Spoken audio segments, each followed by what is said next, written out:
Selamat datang di What's on Economy, Bring the Insight. Bersama saya Salsa Bilaskia, peneliti Indef. Pernah nggak sih kamu ngedengar komentar kayak gini? Kok di jalan aku kotanya belum diperbaiki juga gitu ya? Atau di sekolah negeri di daerah ini masih banyak kekurangan fasilitas? Nah, banyak yang nggak tahu nih teman-teman kalau bahwa hal-hal kayak gitu tuh bisa terjadi juga karena uangnya tuh nggak turun. Dan di tahun 2026 nanti transfer ke daerah alias TKD dari pemerintah pusat bakal turun cukup signifikan. Dan itu bisa bikin keuangan daerah agak sesak napas nih ya. Di episode kali ini kita akan bahas kenapa dana itu turun, kemana uangnya sebenarnya dialihkan, dan apa dampaknya untuk masyarakat. Untuk membahasnya lebih dalam, kita sudah hadir bersama dengan Bapak Agus Herta Sumarto, Research Associate Indef. Selamat datang Pak Agus Herta di What's on Economy. Selamat datang, Bila. Apa kabar? Alhamdulillah sangat baik dan luar biasa. Pak Agus Herta, gimana kabarnya? Alhamdulillah sangat baik. Semakin... Tapi masih kalah sama Mbak Bila nih. Kenapa tuh? Mbak Bila kan multi talent, udah golfer, runner juga, hiking juga, terus apa lagi? Apa nih? Sekarang nge-gym ya? Wah, iya, banyak. Luar biasa. Ini saya juga kayaknya selalu amazed ngeliat Pak Agus Herta karena kalau kita bisa search Bapak Agus Herta Sumarto gitu ya teman-teman di Google itu pasti tulisan beliau tuh sangat banyak sekali dan sangat tapi insightful sekarang malah ya. turun. Udah turun ya, lagi sibuk ya. Nggak boleh sembarangan sekarang. Iya, tapi ya nanti kan akan nulis lagi dong Pak ya terus ya, nggak akan berhenti ya. Nanti kita akan menunggu tulisan-tulisan Pak Agus Herta lainnya. Nah Pak Agus, kita kan ngelihat bahwa di headline itu banyak banget nih ya, headline berita itu banyak bilang bahwa TKD ini bakal turun cukup drastis di tahun depan ya. Bahkan ini lagi ramai terkait dengan 200T dari statement Pak Purbaya gitu ya.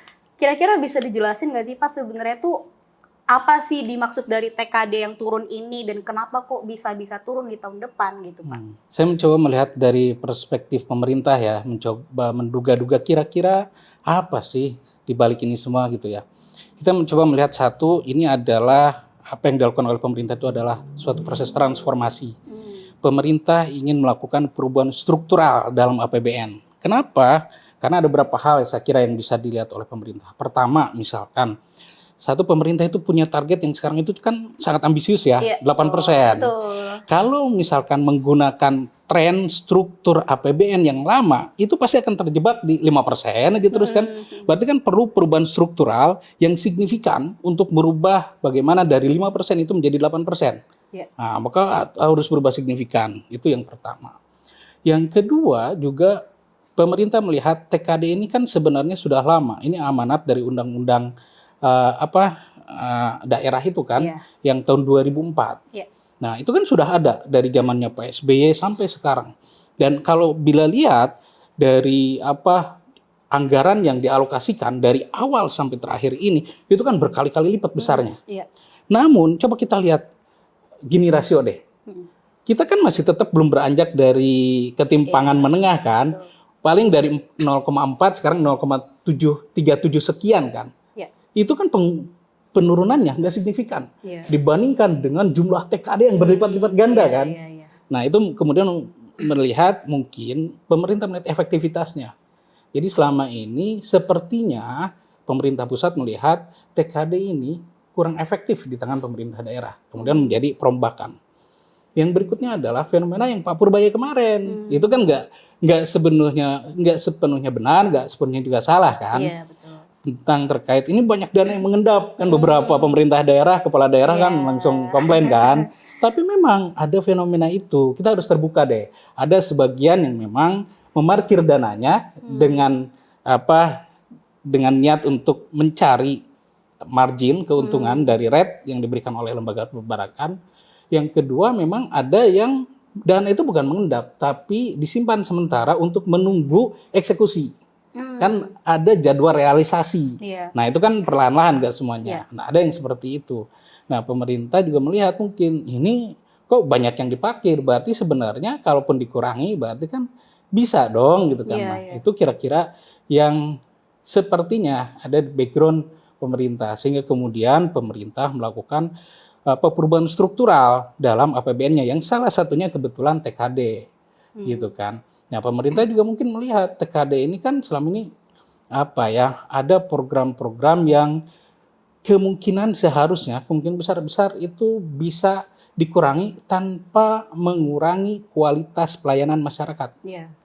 Ada pos-pos anggaran yang kalau itu dikurangi seharusnya tidak berpengaruh. Seperti? perjalanan dinas, studi banding, acara-acara seremonial, yang terlihat agak konsumtif gitu. Nah, mungkin yang konsumtif gitu ya. dan multiplier efeknya nggak besar. Nah, itu kan bisa bisa dikurangi lah, diminimalisir. Nah, itu kan termasuk inefisiensi. Maka kemudian ada pemotongan itu. Waktu itu kan pemerintah cukup besar ya. Hampir 30% kan. Ya 29, sekian persen lah penurunannya itu. Kemudian hasil negosiasi terakhir sekitar 25 ya. 24, sekian persen. Nah, itu yang kami memperkirakan kira-kira sepertinya itu sih background di balik penurunan itu kira-kira. Tapi kalau misalkan ngelihat dari ketidakefisiensi itu ya Pak ya, apakah hanya dari sekedar anggaran yang nggak terserap, atau memang nggak memberikan dampak dari program-program yang dilakukan pemerintah daerah gitu ya, misalkan untuk infrastruktur atau misalkan untuk pendidikan dari DAK gitu ya. Apakah itu karena nggak kelihatan outcome-nya gitu ya, hasilnya yang impactful gitu, pemerintah pusat melihat seperti itu? Ya mungkin seperti itu ya, saya nggak tahu juga, saya bukan yang betul-betul pure ada di pemerintah kan. Saya hanya menduga kira-kira memang misalkan yang tadi yang paling signifikan itu misalkan nih soal ketimpangan. Ini kan ketimpangan bukan hanya ketimpangan ekonomi kan, ketimpangan infrastruktur, ketimpangan digital, ketimpangan akses kesehatan, ketimpangan akses pendidikan, dan itu kan nggak berubah dari dulu kan, masih terus sampai sekarang. Padahal kan TKD itu sudah lama, tapi kenapa nggak berubah? Nah, tapi memang kalau kita melihat, mungkin kalau kita melihat dari dua perspektif ya, Bila ya, positif dan negatif misalkan. Kalau dilihat dari sisi husnuzon lah misalkan kita ya ke pemerintah daerah. Memang dalam sistem demokrasi yang kita anut seperti sekarang ini, perbedaan dan inefisiensi dari perspektif pemerintah pusat itu sangat mungkin terjadi. Ingat, pemerintah daerah itu dipilih secara langsung oleh masyarakat. Dan ketika mereka kampanye, mereka menjual program-program tertentu yang sangat mungkin itu berbeda dengan program prioritas pemerintah pusat. Iya, jadi nggak ada kesinkronan ya antara Pemkus dengan daerah ini ya. Ya, gitu. Di satu sisi, pemerintah daerah, kepala daerah dituntut untuk merealisasikan janji politiknya. Tapi di sisi yang lain, kan pemerintah pusat punya program yang sudah dijanjikan juga dong. Nah, di sini nggak match gitu kan. Jadi pemerintah daerah kesulitan untuk itu. Mana yang prioritasnya perlu dikeluarkan dulu gitu ya, yang anggaran belanjanya untuk dikeluarkan, apakah untuk yang program support program prioritas nasional gitu ya, atau yang daerah gitu ya, which is dari pemerintah daerahnya itu ya. Nah, kalau misalkan kalau kita lihat nih ya Pak Agus ya, bahwa teman-teman mungkin banyak yang komplain gitu kan, misalkan kayak jalanan di daerah gue ini masih banyak yang rusak gitu ya, apalagi kayaknya pas menjelang akhir tahun nih udah memulai banyak yang dibangun-bangun ya Pak, diratain, dibagusin gitu ya. Tapi sebenarnya tuh kenapa sih ya pemerintah daerah ini menunda gitu, misalkan selain misalkan yang tadi tidak ada sinkronitas antara hubungan pusat dengan daerah gitu ya Pak, apakah memang ada hal-hal lain gitu yang kita nggak tahu ya gitu ya Pak ya, mungkin ya akhirnya jadinya program publik ini menjadi tertunda gitu Pak? Nah, itu yang jadi pertanyaan kita semua sebenarnya, Bil ya. Saya kan saya orang Jawa Barat, tapi istri orang Jawa Tengah. Saya sangat sering berkunjung ke daerah Jawa Tengah, daerah selatan, Wonogiri, terus Pacitan, terus kalau Jogjanya ada Gunung Kidul gitu ya. Nah, saya membandingkan 15 tahun yang lalu sampai sekarang, itu kamu pernah ke Pacitan nggak, pantai-pantai Pacitan? Pernah, iya. Mana tuh? Coba dari ujung perbatasan Gunung Kidul, Wonogiri sampai ke Pacitannya. Ya, yang Jawa Tengah kan Wonogiri ya, Wonogiri. Nah, atau kita bicara Pacitan juga ya. Nah, banyak sekali potensi pariwisata di situ kan. Dari mulai guanya, pantainya indah-indah banget tuh. Indah banget. Ada yang bahkan dijuluki sebagai Raja Ampatnya Jawa Timur kan. Itu di Pacitan kan. Namun saya ke situ 15 tahun yang lalu sampai sekarang jalannya masih sama. Masih jelek-jelek juga ya. Masih sempit. Hanya cukup satu mobil, jadi papasan itu susah sekali. Sinyal juga masih susah. Hotel juga yang bintang 3 itu baru akhir-akhir ini, 5 tahun ke belakang ini. Dulunya nggak ada hotel. Jadi kalau ke situ kita bingung. Mau nginep di mana, mau jajan apa, jajannya itu kiosnya. Saya bisa hitung kok dari dulu sampai sekarang ini yang berjejer itu aja ya. Itu aja.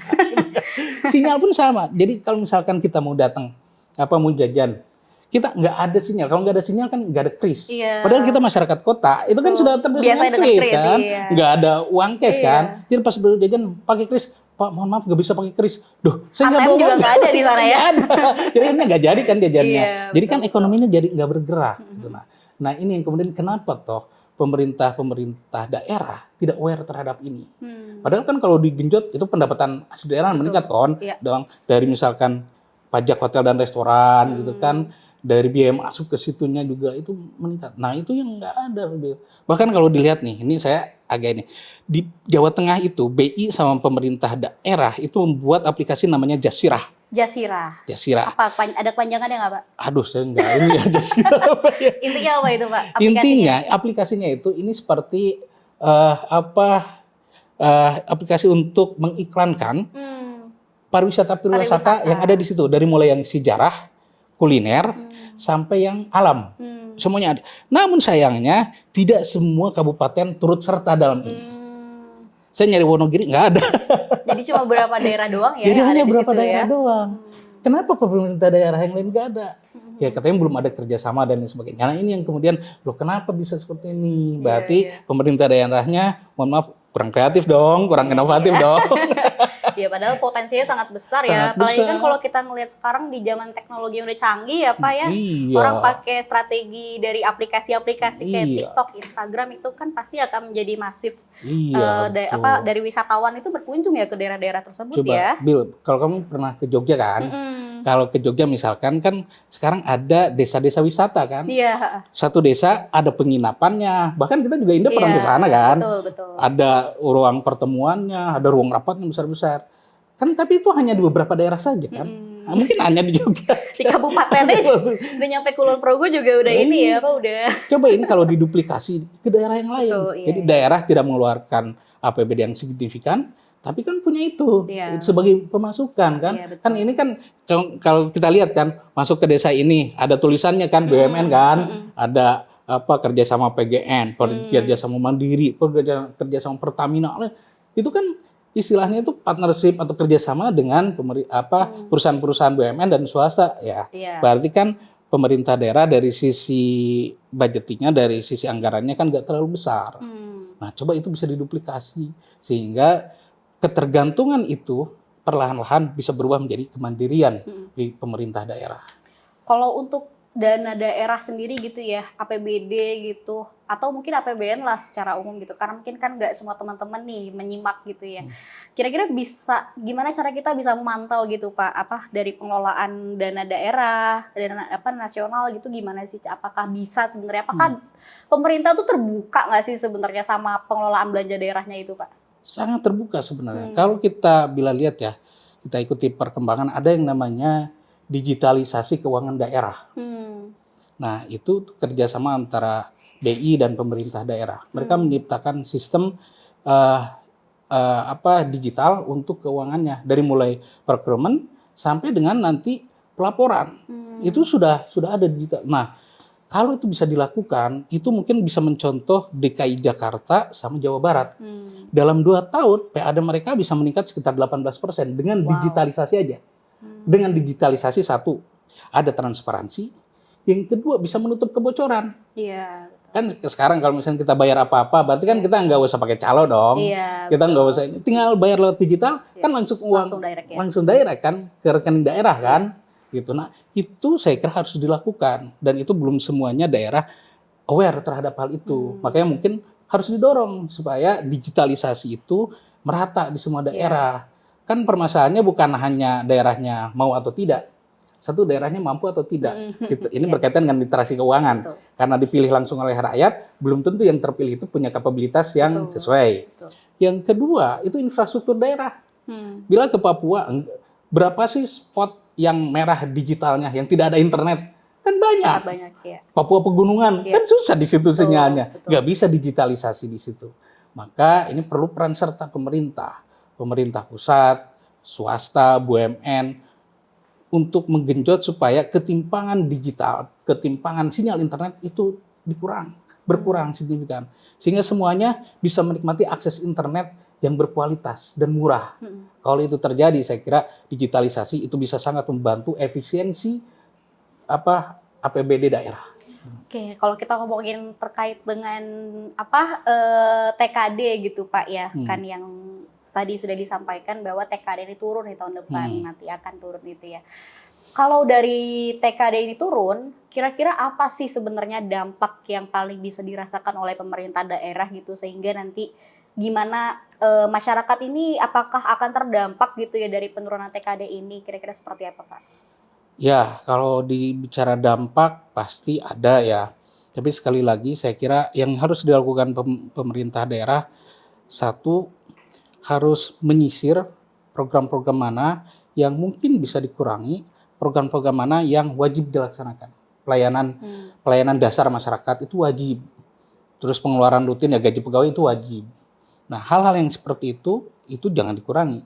Tapi yang tadi, program-program daerah yang sifatnya seremonial, studi banding, yang efektivitasnya itu relatif kurang. Kalau zaman dulu bila pernah jalan-jalan ke daerah kampung, nggak ada lihat pohon besar, dicat. Nah, itu program yang menurut saya itu paling aneh gitu kan. Apa ya maksudnya ya tujuannya ya?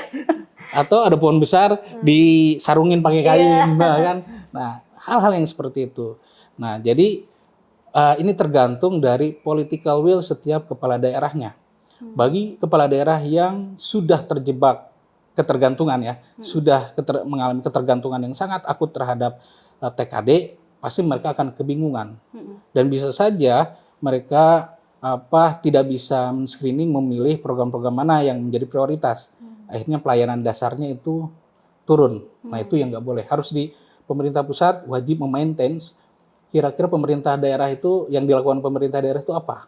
Jangan sampai pelayanan kepada masyarakat itu berkurang. Itu harus dipastikan dulu. Gitu. Yang kedua, pemerintah daerah juga harus kreatif, yang seperti tadi.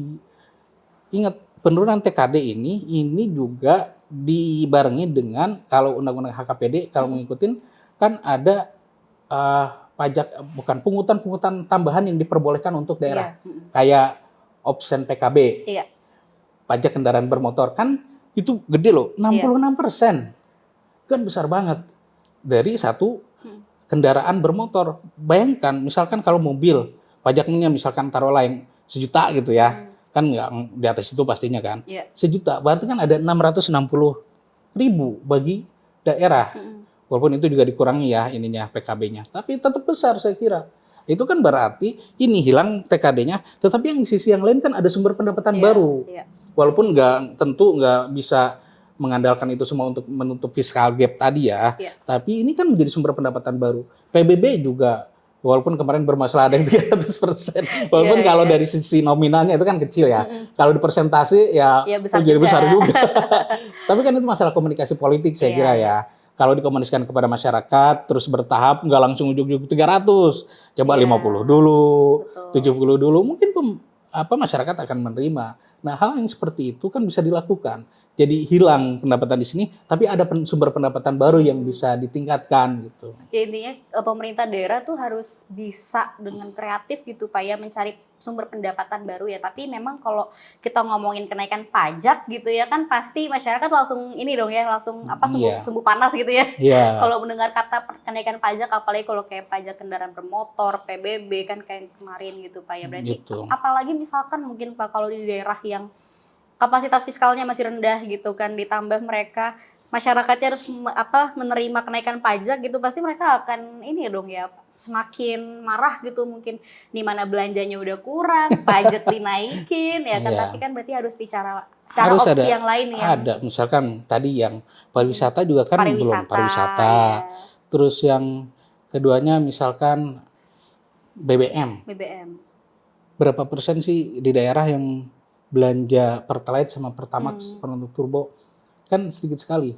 Tapi sebenarnya dari Pertamax sama turbo itu ada, kalau saya tidak salah ya, saya dulu pernah menghadiri tentang ini.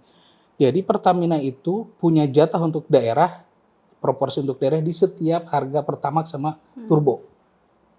Nah, kalau itu digenjot dengan apapun, misalkan lah lebih bersih atau lebih bertenaga untuk kendaraan, mungkin akan meningkatkan konsumsi Pertamax sama turbonya.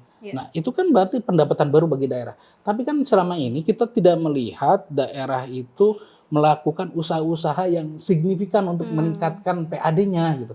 Walaupun ya ada, kita tidak menutup Ada mata. beberapa daerah ya, Ada mungkin daerah-daerah yang kreatif yang kan bagus ya, gitu ya. iya. Banyuwangi itu kan signifikan gitu kan.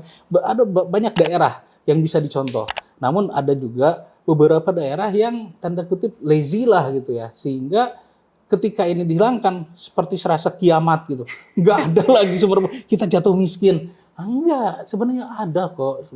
Tapi sebenarnya kenapa Pak? Maksudnya ada daerah ini mungkin agak politik sedikit Pak ya kita ya. Saya jadi penasaran nih dengan Pak Userta bilang ada daerah yang dia bisa gitu ya kayak Banyuwangi, DKI Jakarta yang kota metropolitan gitu ya, ibu kota gitu ya, misalkan Jawa Barat gitu ya. Ini kan udah kota-kota besar, tapi ada kabupaten atau kota yang di daerah terpencil atau jangan terpencil deh, mungkin di Jawa Timur yang masih kurang pengelolaan keuangan daerahnya gitu Pak ya. Ini sebenarnya masalah itu apakah di pemerintahnya tersebut ya, which is misalkan seperti di wali kota, bupatinya gitu, atau ada apa nih Pak sebenarnya? Saya juga masih bingung sebenarnya. Kenapa daerah tersebut masih di tanda kutip red flag gitu ya? Ya, mungkin tadi yang saya singgung ya. Ada ya kita bisa menduga dua ya. Saya harus hati-hati sih. Kalau nggak mau di statement juga nggak apa-apa sih Pak. Kita bisa next question ya. Ada dua sebenarnya. Ada faktor ketidaksengajaan. Faktor ketidaksengajaan itu berkaitan dengan kemampuan si kepala daerahnya. Memang dia nggak paham, nggak ngeh gitu. Bisa jadi ya. Bisa jadi kemampuannya kurang. Dan itu juga dipilih oleh masyarakat juga kan. Iya. Berarti masyarakat juga punya andil dong. Iya betul. Kenapa memilih calon ini gitu kan? Iya. Walaupun ya kita juga sadar ya masyarakat kita juga memiliki keterbatasan. Betul. Kan nggak bisa informasi terbuka Betul. terus bisa dibaca oleh publik kan, nggak semuanya Iya. seperti itu. Atau memang ada yang daerah sudah kepala daerahnya karakternya gitu sudah lazy gitu kan, karena ini tahu ada TKD sehingga ya mohon maaf misalkan agak malas untuk berpikir untuk mencari sumber pendapatan baru. Ada yang ketiganya memang dia nggak mau gitu karena pengen targetnya adalah ini TKD ini adalah milik kami, jadi harus kembali ke kami gitu, nggak boleh dikurangin. Nah ada juga yang daerah seperti itu, jadi pengennya ya tadi kembali seperti lazy tadi gitu ya.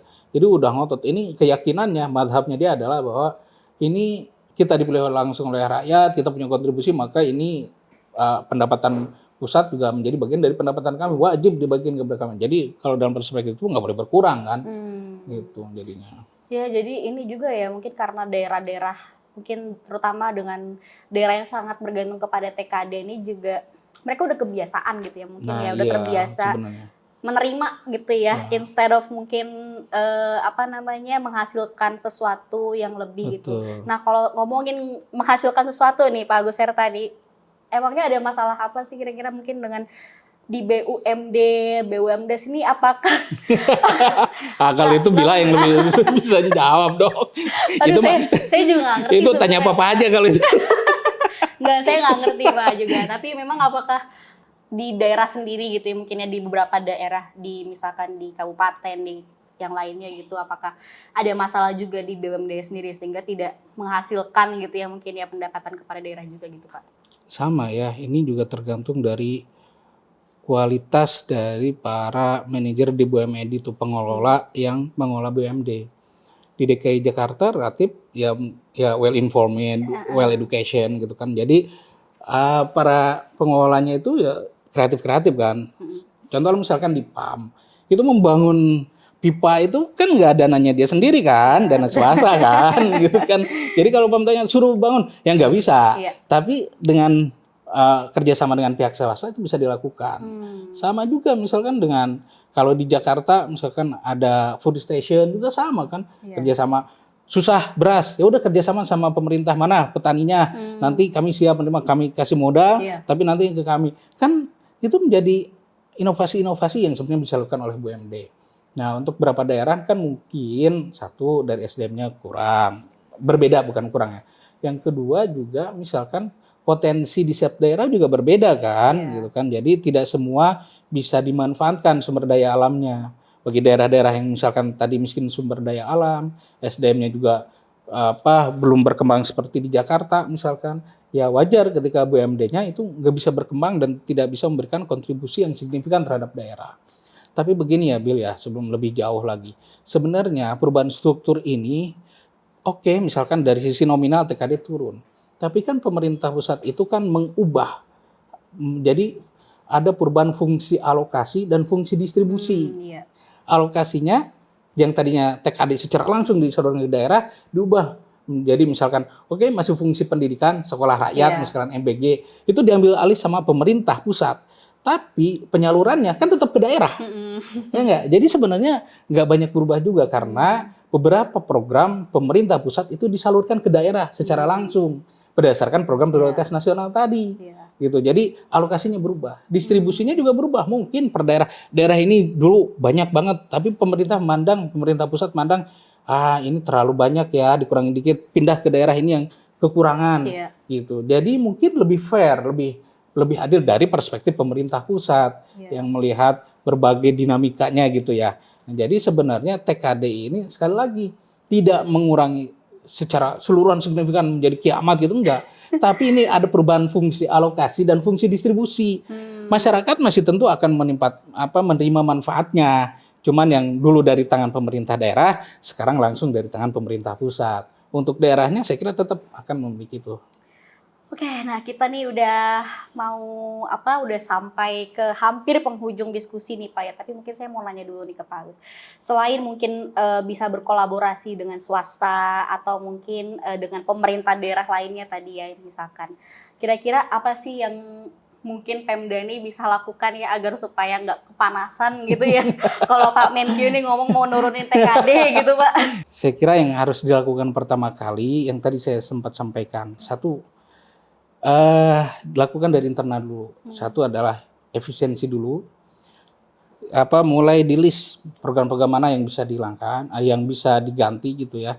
Nah, yang kedua, lakukan digitalisasi supaya itu lebih efisien, transparan dan efisien dan menghilangkan kebocoran kan, sehingga meningkatkan PAD. Itu dulu yang harus dilakukan oleh pemerintah daerah karena itu ada dalam otoritas pemerintah daerah gitu ya, langsung. Nah, baru kemudian ditimbang-timbang nih yang tadi inovasinya. Kalau misalkan menggenjot BUMD, mungkin kan enggak. Kalau enggak misalkan tadi genjot sektor pariwisata dengan bekerja sama dengan BUMN seperti tadi kan ada desa wisata, ada desa religi dan lain sebagainya. Inovasi-inovasi itu yang dilakukan. Kemudian mencari celah-celah yang lain, pendapatan yang lain yang sudah ada dalam regulasi yang terbaru. Yang HKPD misalkan tadi ada option PKB, terus dalam yang Pertamina itu ada jatah bagi hasil dari dari BBM. Nah, itu harus dioptimalkan terlebih dahulu. Kalau dari hasil penghitungan itu tetap misalkan tidak cukup untuk menutupi celah fiskal yang terjadi di daerah, maka silakan kembali ke Pak Purbaya, bilang, Pak Purbaya mohon maaf, kami sudah melakukan yang paling maksimal yang bisa kami lakukan. Kami udah efisien, kami udah digital, kami sudah berinovasi. Dihitung-hitung tetap Pak ada celah fiskal gitu. Dan di situ kan bergainingnya ada. Jadi bisa dinegosiasikan, tolong Pak untuk daerah saya tidak sebesar itu pengurangannya. Karena walaupun bagaimanapun kami sudah maksimal usahanya, tetap ada celah fiskal. Jangan sampai ini mengurangi kesejahteraan, mengurangi pelayanan kepada masyarakat. Saya kira Pak Purbaya orangnya sangat rasional. Jadi kalau sudah seperti itu kan saya kira akan menerima.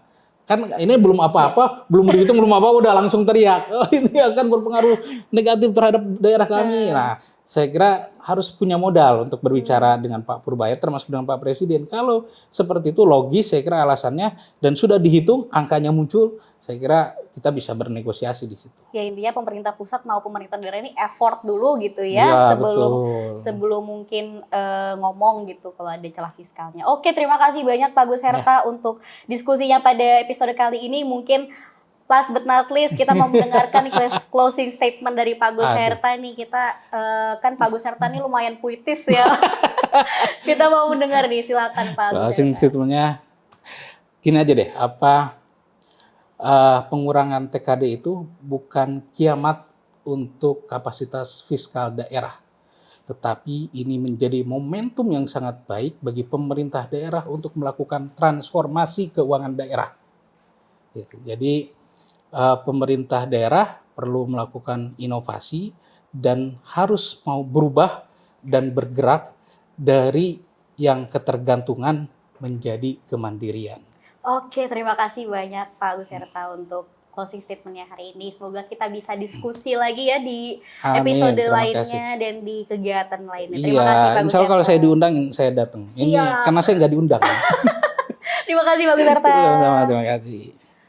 Isu endapan dana dan penurunan TKD bukan sekedar soal angka, tapi juga soal tata kelola, efisiensi, dan bagaimana pusat serta daerah bisa berjalan beriringan. Nantikan episode What's on Economy selanjutnya pada YouTube Official Indef. Untuk informasi dan kegiatan lainnya, teman-teman bisa kunjungi di Instagram @indef_official. Terima kasih dan sampai jumpa.